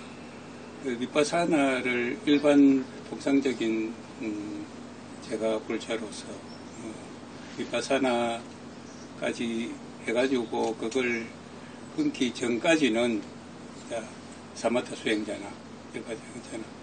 이거는 우리 5개, 8개 그거를 지켜가지고 그걸 극복해야 됩니까? 다른 방법은 있습니까? 비파사나 통찰지를 하기 전에. 예. 전에 사람. 5개, 8개, 사마타 이외에. 예, 사마타 수행자가, 예. 수행하는 불자가, 예. 비파사나를, 정신물질을 통찰해가지고, 그게 도달을 못했을 때, 네. 이제, 일반적인, 관념적인 정신물질이나 느낌이나 이런 거를 극복하기 위해서, 거기 정신물질 해가지고, 비파사나 해가지고, 무상고, 거기에까지 어느 근접한다든지 그러면 그게 문제가 안 되는데, 그게 못한 사람들, 지금 우리와 같이 사마타를 지금 하고 있는 사람으로서는, 네. 그걸 극복하기 위해서는,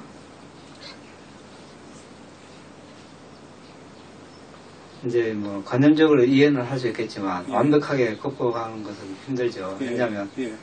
그것을 완벽하게 극복하기 위해서는, 비파사나 수행을 해서 이것을 무상고무화로 봐서 예. 어떤 이제 궁극적 정신물질을 봤을 때 그것이 이렇구나 이해가 되는데 예. 그거 하기 전까지는 어떻습니까? 아직까지 예. 이해로만 예.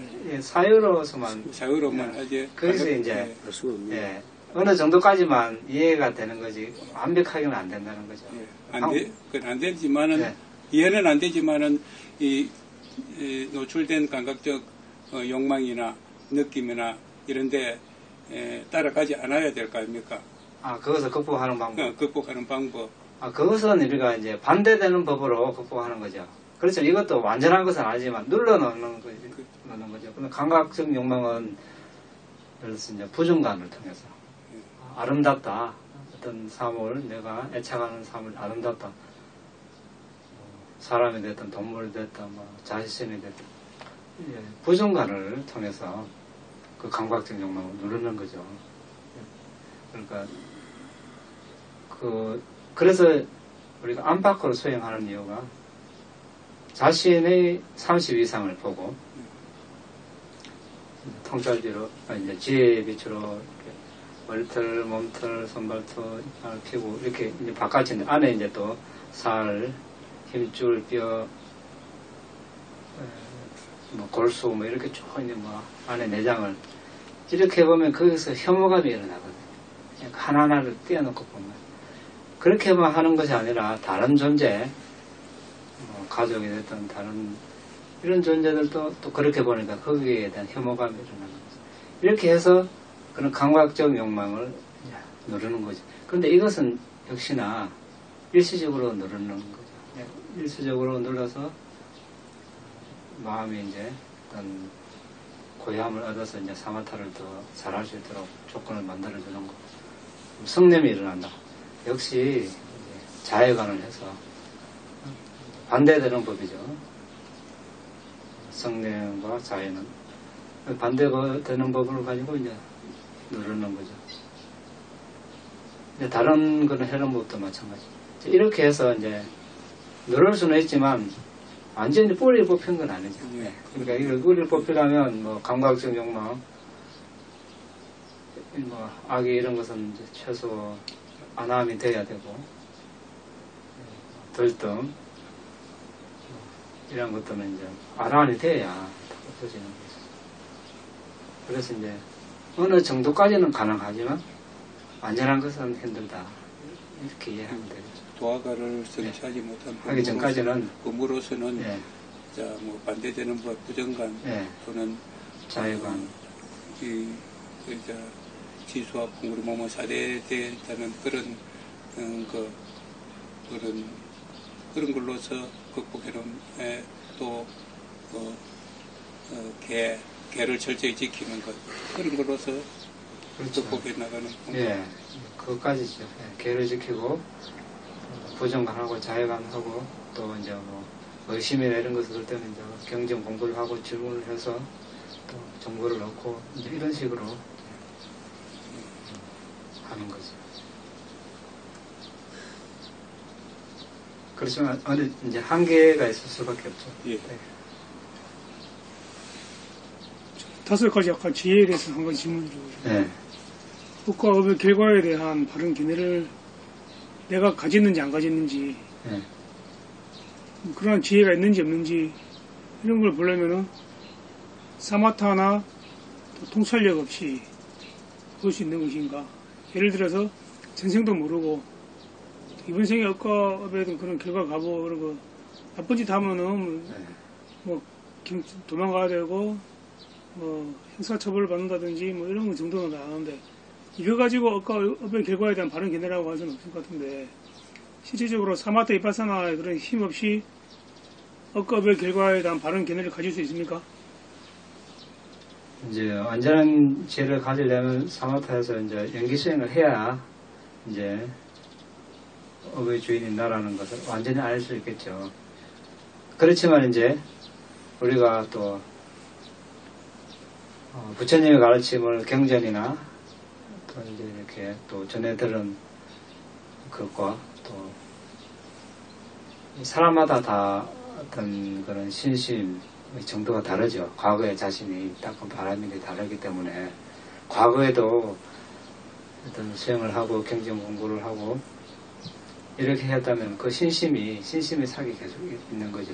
그것이 현생에도 영향이 돼서 자신의 현생에 많은 또 수행을 해서 얻어지는 새로운 그런 신심이나 지혜가 있을 수도 있겠지만 우리가 많은 사람들을 보면 알 수 있죠.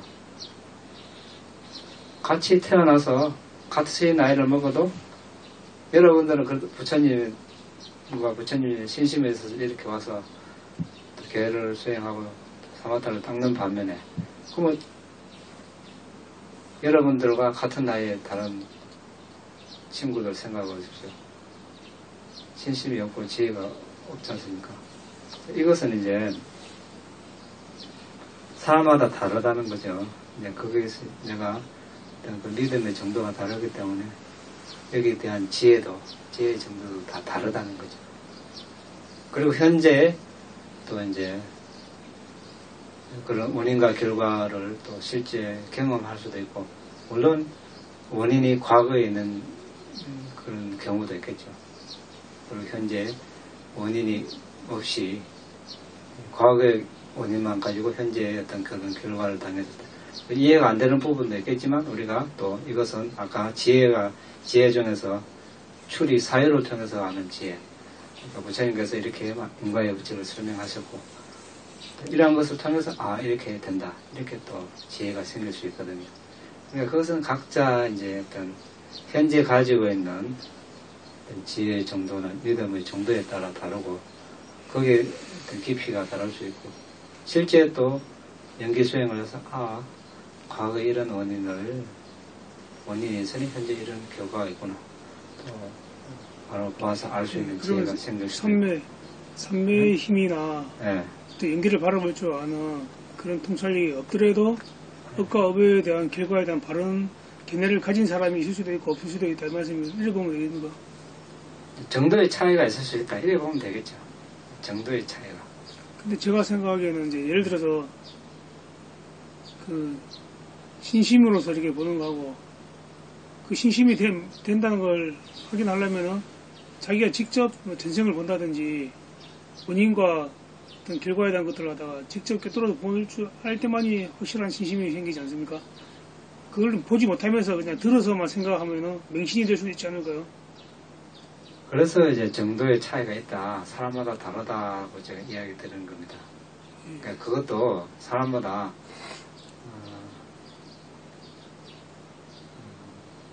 어떤 신심이라고 해서 이제 신심이 생기는 것은 왜 신심입니까? 신심은 다른 말로 확신입니다.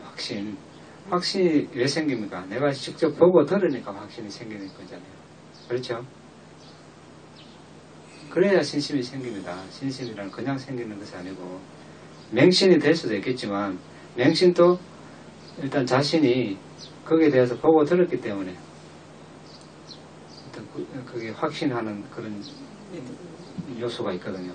그런데 그 맹신으로 가지 않고, 아니면 그릇된 어떤 견해나 지혜에 대한 견해에 대한 맹신이 아니라 그 강한 신심이 바른 견해, 지혜에 대한 쪽으로 어떤 신심이 있다, 바른 견해 쪽으로. 그러면 그 사람의 어떤 업과 업의 결과에 대한 지혜는 더 깊다고 할 수 있겠죠, 다른 사람들보다. 그러니까 이제 그 정도의 사람마다 다 그만큼의 종류가 있다고 보면 됩니다. 상황에 따라 우리가 이해를 해야 돼요. 꼭 이렇다 이렇게 잘라서 이야기하기는 힘들죠. 왜냐하면 연기를 본 사람도 있고 안 본 사람도 있고, 안 본 사람 중에서도 과거에 이만큼 내가 교학을 했고 수행을 해서 수행을 또 뭐 연기까지 수행했거나 뭐 독학까지 성취한 사람이 그런 신심은 또 현재 내가 그 수행을 안 해도 그 음력으로 남아있거든요. 그러니까 그 사람의 신심은 또 다를 수 있죠, 다른 사람보다. 그래서 저 이 질문에 약간 이어서 세간법으로 보면은 내가 있고 너가 있고 인간이 있고 사람이 있고 축생이 있지만 출세관적으로 보게 되면 너 나라고 할 게 없고 내가 업을 짓고 내가 업을 받고 뒷바나가 있어서 내가 뒷바나에 가고 하는 게 아니잖아요. 출세관 쪽으로 보게 되면 성정불론에도 나오는 얘기지만 밑바다에 가는 길은 있지만 가는 자는 없다는 표현이 나와 있잖아요. 근데 그러니까 언어를 세간법으로 그러니까 무아를 얘기하면서 전생, 그러니까 나의 전생, 나의 미래, 뭐 내가 전 세계 많이 닦았던 신심들을 내가 이번 노력해서 내가 뭔가 결실 본다 이렇게 이런 얘기들이 한편으로 듣기에는 내가 있어서 전생에 내가 뭔가를 했고 그 생에 내가 어떤 그걸 받는 것처럼 오해 소지가 있을 것 같아요. 그거는 이제 아까도 이야기했다시피 여기서 이제 나의 전생, 나의 미래, 현재 나 이렇게 이야기하는 것은 하나 이제 의사소통을 하기 위해서 하는 표현입니다. 그런 말조차 안 하면 그러면 수행하러 왔는데 아니, 제가 얘기하는 건 그걸 섞어서 쓰는 게 문제라는 거예요. 섞어서 쓸 수밖에 없죠. 아니 그러니까 설명을 하실 때도 출세관법적으로 설명이 되어졌을 때랑 그게 또 그냥 세간적인 법에서 무아를 설명될 때랑 섞어버리게 되면 기본적으로 들어버렸을 때 나의 전생이 따로 있나? 내가 어디 나중에 또 어디로 가나? 이렇게 무의식적으로 숙명록에 빠질 수도 있고. 그러면은 어떻게 표현합니까?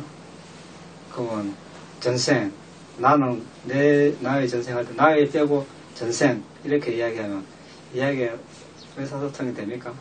사람은 이렇게 많은데 전생 10이나 누구 전생 10이나 이런 문제가 생기잖아요. 그래서 그게 굉장히 미묘하고 어려운 부분이죠.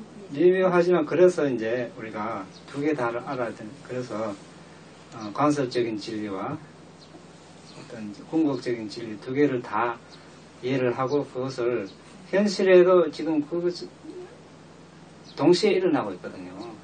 동시에 우리가 여기서 이제 일어나고 있는데 어디에 대부분 사람들은 관습적인 진리에만 집중해서 거기 하다 보니까 거기에 이제 집착을 하게 되고 거의 고리에 빠져나가지 못하지만 우리는 이제 그것을 이용을 해서 거기서 벗어나는 방법을 우리가 이제 수행을 하는 거거든요. 그러니까 이제 여기 그냥 남자도 있고 여자도 있고 부모 자식도 있는데 궁극적으로 보면 궁극적 정신물질이죠. 그러면 궁극적 정신물질이 앉아있네. 그러면 우리가 지금 서로 수행 상담도 하고 구체적으로 정신물질을 식별해야 되는데 우리 누구 수행자는 식별을 했습니까? 여기 물어봐야 된다. 여기도 그러면 정신물질인데 여기 물어볼까? 여기 물어볼까? 이러다 보면 대화가 안 된다는 거죠. 그래서 그런 차원에서 이게 나다, 나의 전생이다, 미래다. 그렇게 받아들여야지. 이것을 보면 나의 전생이다 이렇게 했을 때 어떤 고정불변의 나가 어떤 자아가 전생부터 해서 이렇게 온다. 이렇게 생각하는 것은 우리가 이제 그것을 이렇게 이해한다고 감안을 하고 서로가 이제 이렇게 이야기하니까 의사소통이 되는 거죠. 그렇지 않고 항상 궁극적으로 이렇게 알아야 된다. 그 차원에서만 이야기하면 이제 혼동이 있을 수 있다는 거죠. 왜냐하면 어떤 우리가 지금 이렇게 이야기하는 것은 의사소통, 개념을 만들어 놓은 거죠. 사람이다, 나다. 그래서 그것을 이제 이해를 하고 법을 받아들이는데 사용을 하는 거죠. 결국은 이제 그걸 바탕으로 궁극적인 출세관으로 이제 나아갔을 때는 아무 의미가 없죠. 그렇게 이해를 해야 됩니다. 다른 부분, 그러니까 우리가 이 부분들은 사실 뭐 저뿐만 아니고 많은 사람들이 혼란스러워하는 부분들이기도 하잖아요. 눈에는 있다고 하는데 적절하게 이 부분들이 완전히 나도 아니고 그렇다고 해서 나와의 동일성을 유지하는 것도 아니고 완전히 별개도 아니다라고 얘기했을 때 업과 업이 가불이 이해하는 부분들이 굉장히 미묘하고 어려운 부분들이기도 하기 때문에 대신 전생을 얘기하거나 이런 부분들을 얘기할 때 그냥 언어를 그냥 관습적인 언어를 써버리게 됐을 때는 어떤 무의식적으로 우리가 어떤 다른 어떤 다르다는 얘기는 뭐냐면 나의 전생이 있어서 내가 지금 뭐가 있는 것처럼 베이스에 깔고 갈 수 있는 위험성이 있다는 얘기죠. 원인이 있죠. 네? 원인이 있으니까 이제 그 원인을 이야기하자면 그러면 그 원인은 누가 지었는가? 이런, 그럼 원인도 없다는 얘기인가? 아니요. 원인과 결과가 있을 뿐이지 그걸 짓는 자가 따로 있고 그걸 받는 자가 따로 있는 게 아니라는 거죠. 아, 그래서 그것을 설명하기 위해서는 사전에 우리가 이제 연기를 이야기할 때 항상 그렇게 이야기하지 않습니까? 그러면 수행자가 왔는데, 그럼 그 원인을 발견하기 위해서 수행을 합니다. 그러면 이제 과거로 이렇게 선정을 집중력을 개발해서 닦아서 과거로 이제 마음을 보내서 어머니 뱃속 태어난 시점까지. 그러면 이제 과거에 원인을 찾기 위해서 이제 과거로 더 보내라 했을 때 이제 그 어떤 존재가 나타났을 때 하나의 이제 나의 전생이다 표현을 그렇게 하는 거지 그 자체를 나라고 이렇게 인식하는 건 아니거든요. 하나의 이제 의사소통을 위해서 표현을 하는 거고 그리고 그 존재를 그런 나라는 그런 관념을 없애기 위해서 그 존재가 뭐 예를 들어서 보시하는 형상이 나타났다. 4대 식별을 해라. 특히 심장 물질을 4대 식별을 해라. 거기에 일어나는 정신물질을 봐라. 그러면 그 정신물질을 봤을 때 아주 빠르게 일어났다 사라집니다. 그것을 보고 무상고 모아. 이렇게 하면 어떻습니까? 아, 이제서야, 여기에 나라라는 것이 없구나. 에? 역시 현재의 정신물질을 그렇게 보고야 합니다. 그러니까 과거의 정신물질도 역시, 그냥 일어났다 사라지는 정신물질만 있을 뿐이구나. 현재도 그럴 뿐이구나. 이제, 금방 말씀하신 그 말이 성립이 되는 겁니다. 그전에는, 하나의 이제 도구로서 우리 의사소통을 위해서 나의 전생이다 이렇게 이야기하는 거고 이제 아까 말씀하신 그런 궁극적 정신물질이 있을 뿐이다. 그걸 알기 위해서 그 전단계로서 이제 우리가 그런 표현을 쓰는 겁니다. 결국은 이제 그걸 알기 위해서 그걸 알고 난다면 그렇게 알면 이제 굳이 혼자 있을 때는 그렇게 나의 전생이다 이렇게 생각할 필요가 없는 거고 실제로 봤으니까. 그런데 우리가 이제 수행에 대해서 이야기하고 또 설명을 할 때는 부처님께서도 다 나는 어떻게 이렇게 다 표현하시고 또 뭐 부모 자식 누구야 다 얘기하시거든요. 만약에 그렇지 않으면 아무 일이 대화가 안 됩니다. 그런 차원에서 우리가 이해를 해야 되는 거죠. 처음부터 아무런 불교에 대한 지식이나 인과에 대한 법칙, 연계에 대한 법칙이 없는 사람이 왔습니다. 그럼 설명 어떻게 할 겁니까? 궁극적 정신물질인데 궁극적 정신물질이 무슨 이야기다 하면 아예 다 입닫고 있든지 아니면 전혀 이해가 안 되는데 바로 당신 궁극적 정신물질이니까 전생도 그렇다. 이해가 됩니까? 그걸 이해를 시키기 위해서 대화를 하기 위해서 이런 우리가 지금까지 습득한 지식의 차원에서 그런 지식의 테두리 안에서 서로가 이제 이해를 하고 또 이제 대화를 하는 거죠. 그렇게 되면 그걸 물론 개념적으로 관습적인 진리 차원에서 이야기를 하지만 서서히 그 이해가 깊어지는 겁니다. 그렇게 하다 보면 그것과 모자라니까 결국은 궁극적 정신물질을 알지 못하면 이것은 안 된다는 그런 결론까지 도달하는 거죠. 그러면 수행을 하려고 마음을 내고 또 수행을 실제로 해서 본인이 체득하면 그때는 나다 너다 그런 표현이 필요 없는 겁니다. 실제로 내가 그것을 봤을 때는. 근데 그 전까지는 우리가 의사소통을 위해서 써야 된다. 이래 알아야 되는 거죠. 그걸 오해할 수도 있죠. 처음 들으면 이게 있고 따로 있고 이게 따로 있나? 그런데 우리가 이제 서로 이제 수행을 하고 또 대화를 하고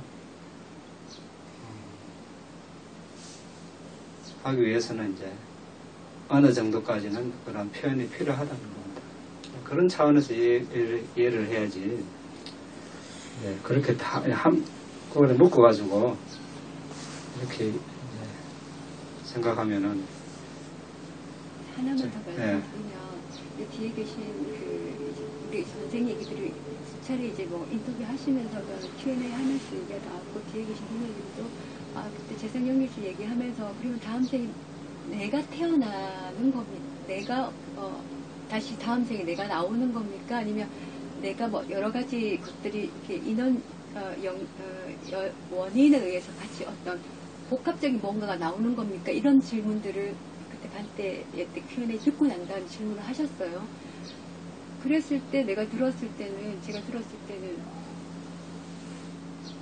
이거를 내가 뭔가 있어서 다시 내가 가는 건지 이 부분에 대해서 그러니까 그게 섞여서 이게 되어지다 보니까 이게 정확하게 내가 가는 건지 아니면 다른 뭔가가 뭐 합쳐져서 가는 건지 여기에 대한 어떤 혼란들이 오는 것 같더라고요. 그러니까 거기에 대한 이해가 지금 분명치 않아서 그런 겁니다. 그러니까 너는 이야기했지만 지금 산이나 동굴에 가서 미아리 이제 예를 들었죠. 산에 가서 소리를 질렀어요. 자, 미아리가 들려옵니다. 같습니까? 다릅니까? 내가 지른 소리와 미아리와 다릅니다. 다르죠? 같다고 할 수 없습니다. 그런 거 분명하죠. 뭐 전생에 그런 나가 있다, 나라고 치시라. 예를 들어서 현생에 나와 같습니까? 다르죠. 그런데 원인이 없으니까 메아리를 내가 질렀기 때문에 원인 제공을 했기 때문에 메아리가 들려오는 겁니다. 전생에 내가 그런 업을 지었기 때문에 현생에 있는 겁니다.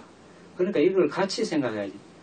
그렇게 지금 어떤 그러면은 완전히 전생에 나와 현생에 나와 완전히 다르다, 별개다. 이런 대답을 원하는 건지 아니면 어떤 전생에 어떤 나라는 존재가 있었다면 현생에 나와 똑같아야 된다는 건지 이런 대답은 이제 있을 수 없죠. 그러니까 원인 제공을 하지만 같은 어떤 고정불변의 어떤 영혼이나 그런 존재가 있어서 똑같이 그때 상황 조건을 그대로 가지고 현생에 면회를 하는 것. 이것이 아니다는 거죠. 이것은 아니다는 것을 이야기하는 것이고. 그런데 그러면 생겨났다는 것은 결과가 있다는 겁니다. 결과가 있다는 것은 원인이 있다는 거죠. 그 원인이 뭔가? 원인은 어떤 전생의 어떤 존재가 원인을 지은 거죠. 그렇다고 그 관계가 없는가? 밀접한 관계가 있죠. 이런 식으로 우리가 이해를 할 필요가 있다는 겁니다. 선생님 하나 예. 저 사마타 수행이 아주 수행에 이제 열심히 해야 되는데 앞으로 수행을 이런 차제를 하려면 이제 다음에 또 뭐 여러 가지 교학을 미리 좀 공부를 충분히 하고 하는 게 좋은지 안 그러면 뭐 그냥 이래 수행을 그냥 뭐 어떻게 했으면 좋을지 많이 하시는데 또 그분 이야기를 들어야 되겠네. 예를 들어야 되겠네. 한 수행자가 있었습니다.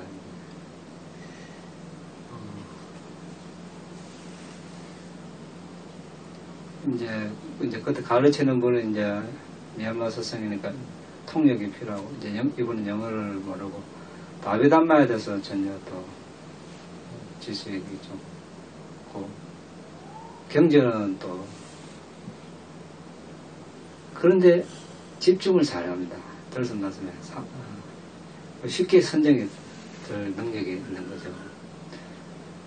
그리고 이제 제가 이제 한국에 올 때마다 이제 통역을 했는데 오는 처음에 이제 며칠 안 돼서 선정이 들었습니다. 그래. 아베담마 모르지, 뭐 영어도 모르지, 다 이제 그때 필요한 것만 읽어주는 거죠. 선정에 이제 어떤 니미타, 이제 방황가를 확인해봐라. 방황가에 따른 니미타를 봐라. 선정의 요소를 확인해라. 이게 다 아베담마죠. 근데 이건 아베담마에 대해서 모릅니다. 선정의 5요소, 또 이제 또 자유자재, 뭐 이렇게 이제 하고 초선정에서 이선정 넘어가는 과정, 이선정에서 삼선정 넘어가는 과정. 이게 다 이제 아비담마 아닙니까? 근데 교학은 하나도 안 해요. 근데 하다 보니까 저절로 이제 아비담마 공부를 하게 되는 거죠. 몰라도. 과정을 겪으면서. 예. 그리고 이제 또 이제 몸 30 이상 해가지고 또 이제 백골간 해서 흰색 가시나 뭐 노란색 가시나 검정 가시나 이렇게 수행하고 또 무색계 사무랑심 이렇게 하고 또 4대여서 지수화풍을 12가지 특성에서 또 깔라빠보고 8가지, 9가지, 10가지 물질 분석하고 다 아비담마죠. 예. 그리고 또 정신 인식 과정, 연기 올 때마다 이제 수행 그게 진도가 나가는 거죠. 우리 가면 이제 복습하고 있으라 하고 다음 해오면 또 이어서 하고 이렇게 해서 이제 교학을 하나도 몰랐지만 이제 그 수행자가 경전을 보면 교학을 많이 한 사람보다 더 쉽게 바로 받아들여요. 그러니까 이제 각자 선택하기 나름인데 시간이 많고 뭐 젊은 사람은 뭐 교학을 먼저 해도 관계없습니다. 그런데 우리가 시간이 많이 없는 사람은 수행을 바로 해서 이렇게 하다 보면 교학은 저절로 이렇게 하게 됩니다. 저절로 하게 됩니다. 무슨 말씀이냐? 예. 열심히 뭐. 예, 그거 안 해도 수행을 할 수 있다. 부딪히게 되면 그때 하다 보면 예. 지도를 결국 받으면 그 교학적인 지식 없이는 진도를 못 나가게 돼요. 부딪힐 그때 이렇게 팍 이렇게 공부하는 것이 바로 이렇게 내가 이해하게 되고 와닿거든요. 근데 이론만 이렇게 처음부터 쭉 하려면 이게 참 어려울 수가 있어요. 여러 번 봐도 이해가 안 되고. 괜히 막 머리 상상만 하는 거지. 네. 잘 알겠습니다. 네. 자, 됐습니까? 마치겠습니다. 공덕을 나누겠습니다. 이다음에 분양 이다음에 분양 아사와카야 아사와카야 와항호두 왕호두 이다음에 분양 이다음에 분양 니바나사 니파나사 아짜요호두 아자요호두 마마 분야바강 마마 분야바가 사바사타낭 사바사타낭 바제미 아제미 대사베 대사베 내사망 내사망 분야바강 분야바가 라반두 라반두 나의 이 공덕으로 나의 이 공덕으로 분내를 소멸할 수 있기를 분야를 소멸할 수 있기를 나의 이 공덕으로 나의 이 공덕으로 니파나를 성취할 수 있기를 니파나를 성취할 수 있기를 오늘 내가 행한 공덕을 오늘 내가 행한 공덕을 모든 존재들과 함께 나눕니다. 모든 존재들과 함께 나눕니다. 모든 존재들도 모든 존재들도 나와 똑같이 나와 똑같이 이 공덕을 이 공덕을 나눠 가질 수 있기를 기원합니다. 나누어 가질 수 있기를 기원합니다. 사두 사두 사두